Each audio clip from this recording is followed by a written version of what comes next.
Today we have all gathered here for worshipping your Guru. As you know that the principle of Guru resides in the void.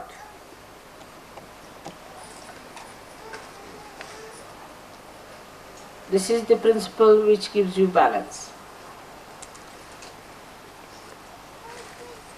which gives you a gravity.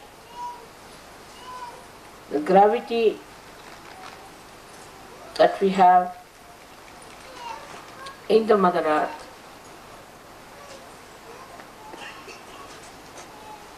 is expressed through your Guru principle.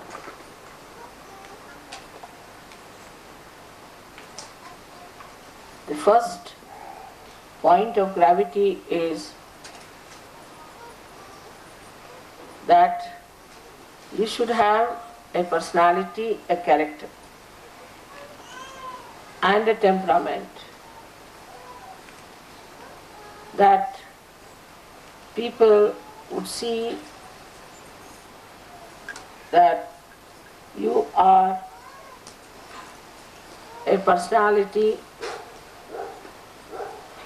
who doesn't get dissolved into worldly things. Is a personality which doesn't get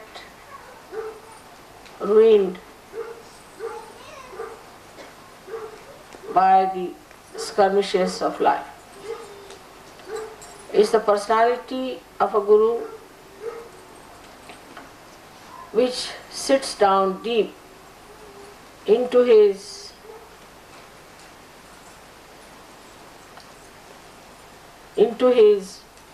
being and is not easily disturbed or dissolved by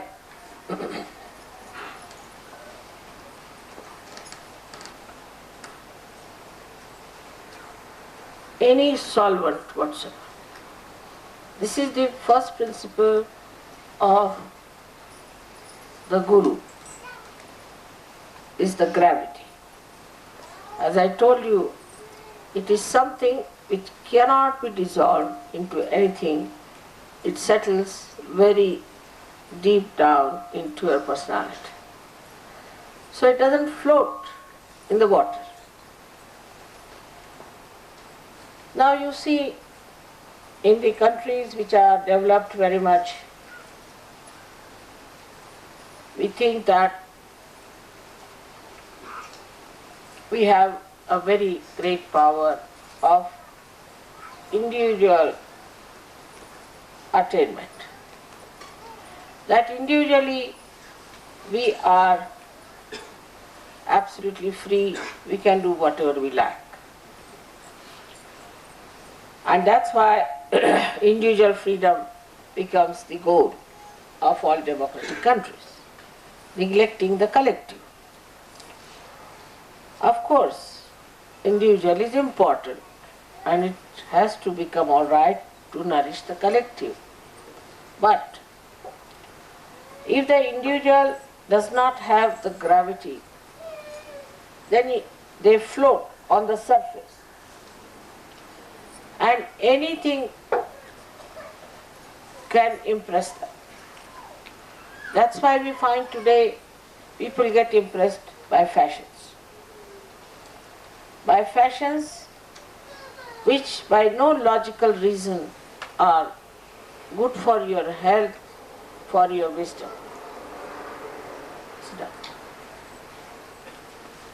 No fashion is good for your health, nor for your development as a personality.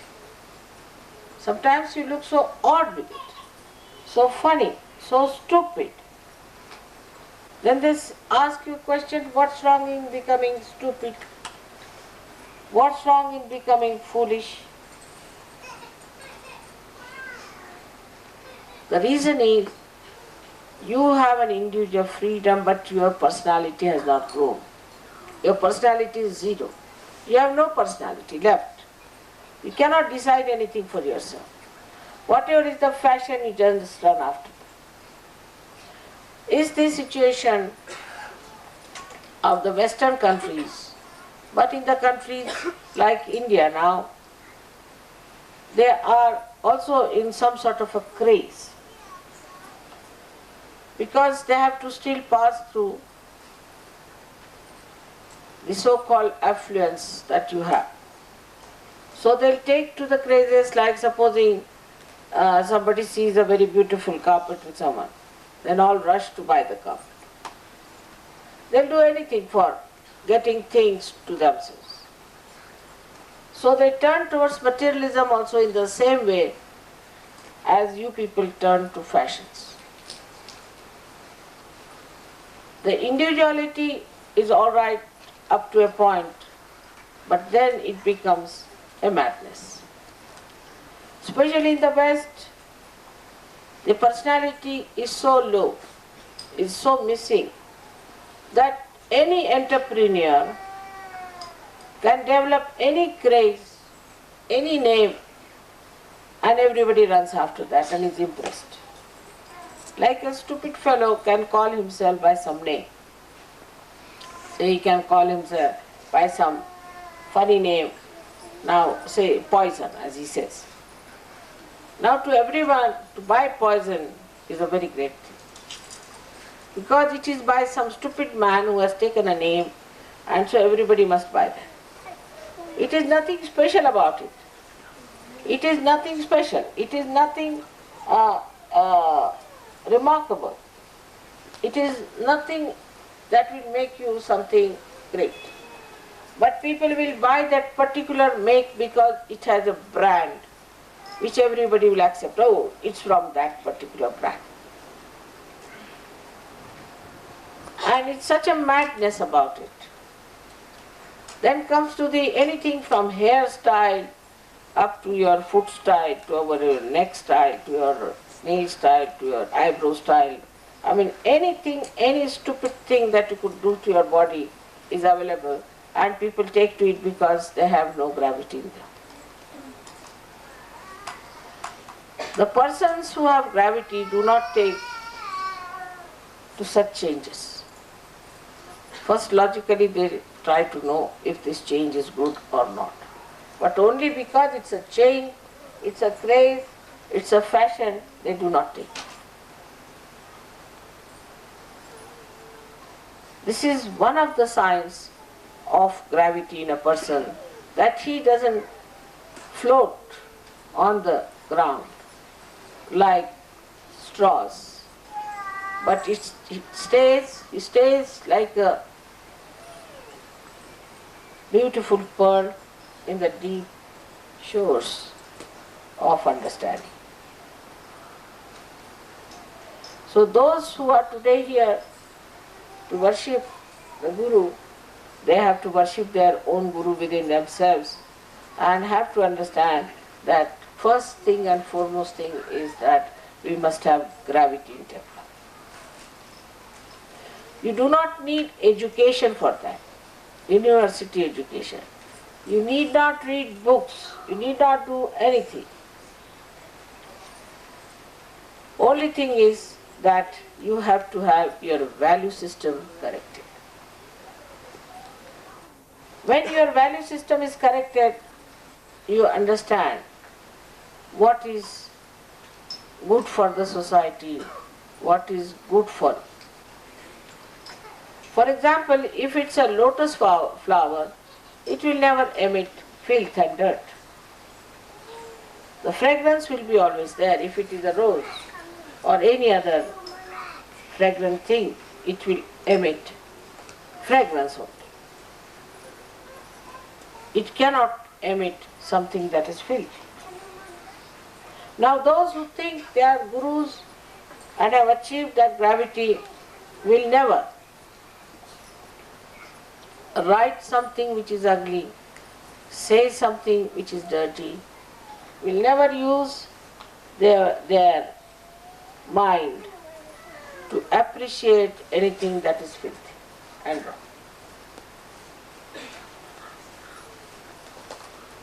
This is the second sign of your value system. In your value system, you have to first of all understand what is auspiciousness, what is divine beauty, and what is morality of the spirit. These three things are to be realized and are to be part and parcel of your being, so that when people see you, they should say, here is a person we can see who has that gravity. Here is the person who has that beauty.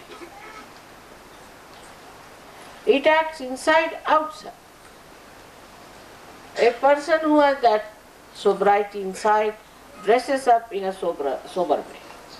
He doesn't dress up to impress others, or just to show off, or to hide something, or to expose something.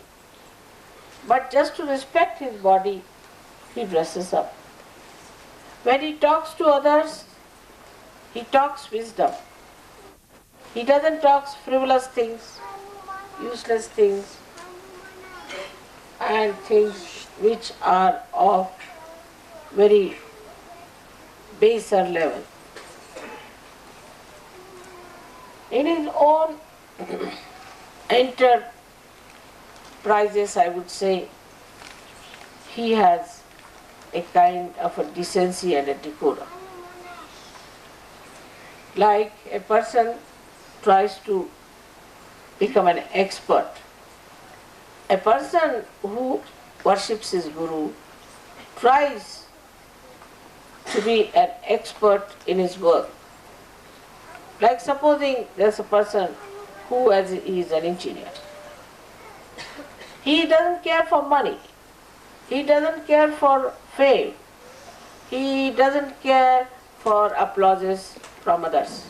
What he cares is, does he really understand his subject matter? It won't be mediocrity. Musician has to be perfectly a musician. Artist has to be a perfect artist. He does not use the general methods of expertise, but his spirit, the guidance of his spirit, he tries to improve. Like there's a poet, he tries to improve his poetry on the level of his spirit, but not on the level of money.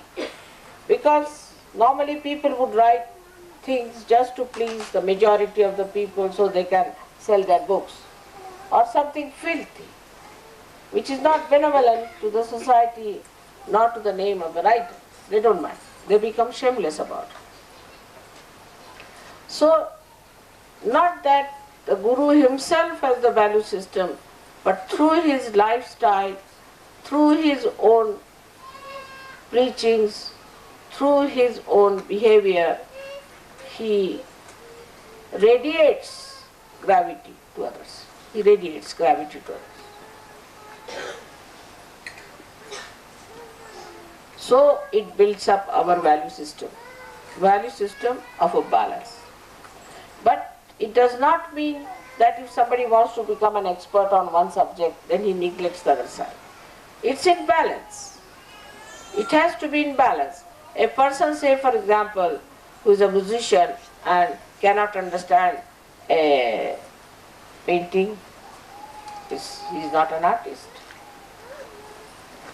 Supposing you are an artist and still you do not understand Sajoga, then you are not a yogi.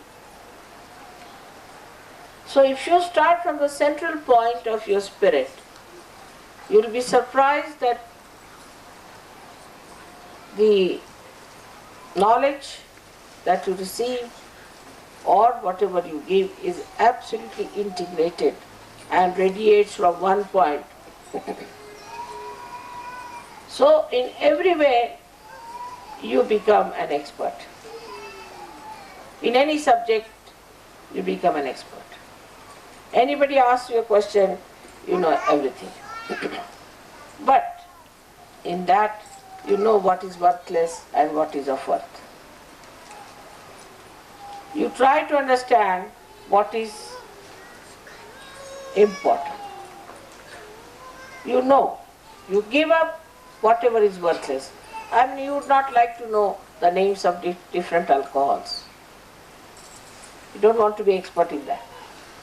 You don't want to be an expert of knowing all the names of all the carpet styles. You may not like to know all the varieties of saris. You may not like to know all the names of all the cameras. You may know, but need not feel that you do not. But whatever is important for the gravity of a personality, you will know. So, if you want to make it simple, we can know about auspiciousness. What is auspicious? We will know about fair play. What is a fair play towards others? You will know about what is justice in the eyes of God. You will know about the divine music that elevates your Kundalini.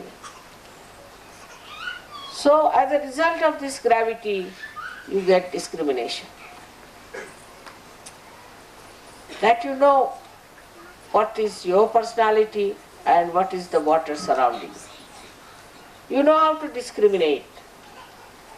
And this discrimination is also actually innately comes from your Guru principle. But once this Guru principle goes into a bizarre state or into some sort of a turmoil or confusion, by so many other things, like you have a wrong Guru, you have a false Guru, you have false ideas, you follow false doctrines, you follow false theories, or you follow false books, then this goes bizarre. As a result of that, you develop Ekadasha Rudra on top of your head. Also, in case when you have problems of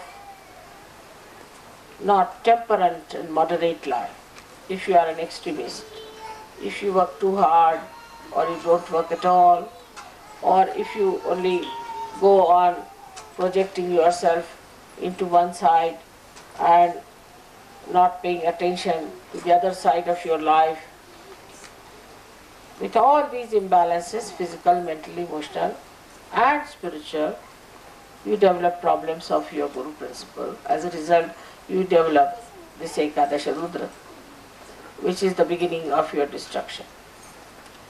So how important it is to look after your Guru principle, you can see that most of the diseases are caused by this principle when neglected, and ultimately they reach their heights when it reaches the state of Ekadasha. Now, as realized souls, you have crossed the limit. You have come out of your Sahasrara. You have transcended all those things through your Brahmanadi, but that does not mean that you have developed that gravity. You have now achieved a state. If a flower is there and you put the flower on the water, it will float. But when it becomes the fruit and matures, then you put it in the water, it does not float. It goes deep down. It doesn't get dissolved. It keeps its own identity. That is what is to be done now, that you have to become the fruits of surgery. Fruits of surgery.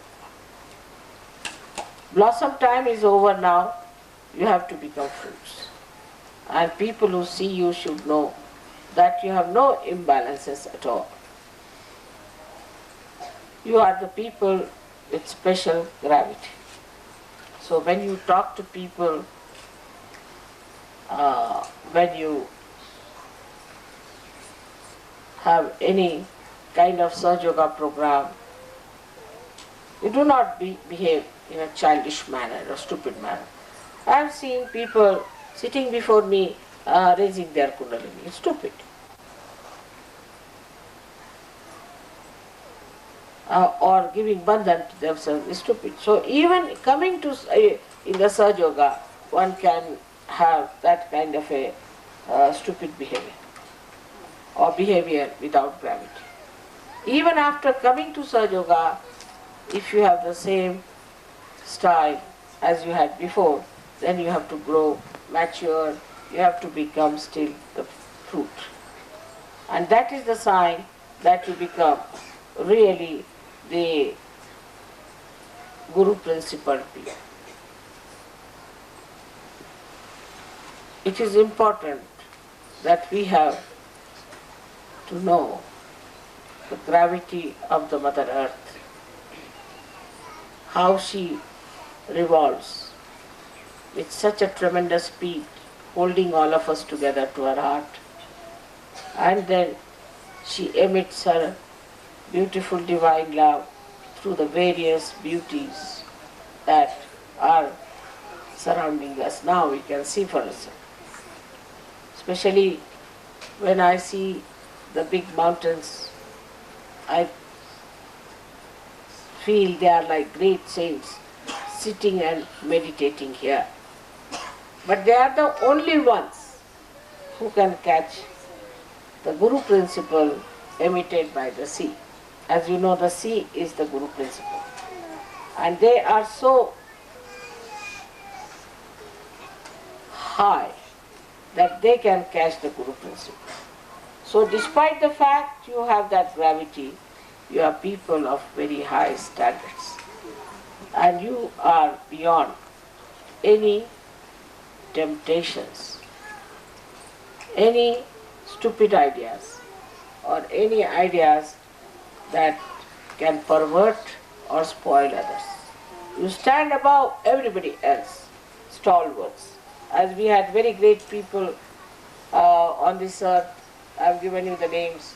As we said, there have been 10 gurus, starting from Adinath. We had Confucius, we had Socrates, and later on we had Abraham, Moses, and also up to Shirdi Sainath we had about 10 great gurus.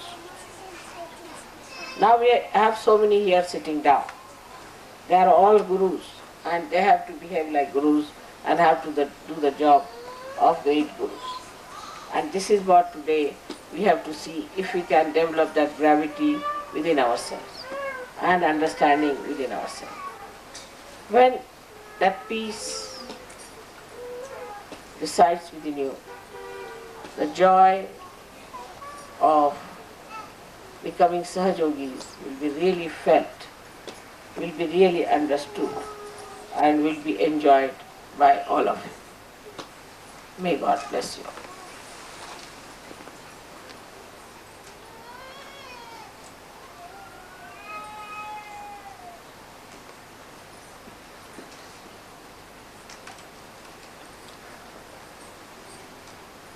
Here is a symbol of a dog, because the Guru always carries a dog, because he is the one who knows only one master. And this is the disciple principle of the Guru. So the disciple principle is like a dog who guards the Guru, who shows complete devotion and dedication, and all the time on the watch that wrong type of people should not come to the Guru. But on the contrary, I think sometimes in Sahaja Yoga, people always bring wrong type of people to. It watches and it knows. It has such discretion. It knows what to do and how to behave.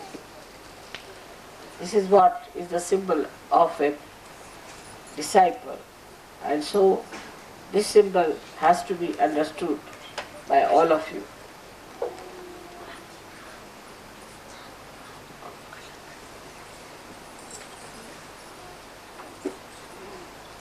Now for the puja today, you sit in a very surrendering mood. so that this principle awakens within you. Nobody should try to raise the Kundalini or do anything. Everything will work out smoothly and nicely. And nobody should stand up. Everybody should be seated whichever way you like. That's important. Because as I said, this is the gravity. To settle down. To settle down. That's very important. As we call Grahastha, means the one who settles in the household is the Grahastha. Or we call it in Indian language as the Baitak. It's the sitting capacity, how much you can sit down on things.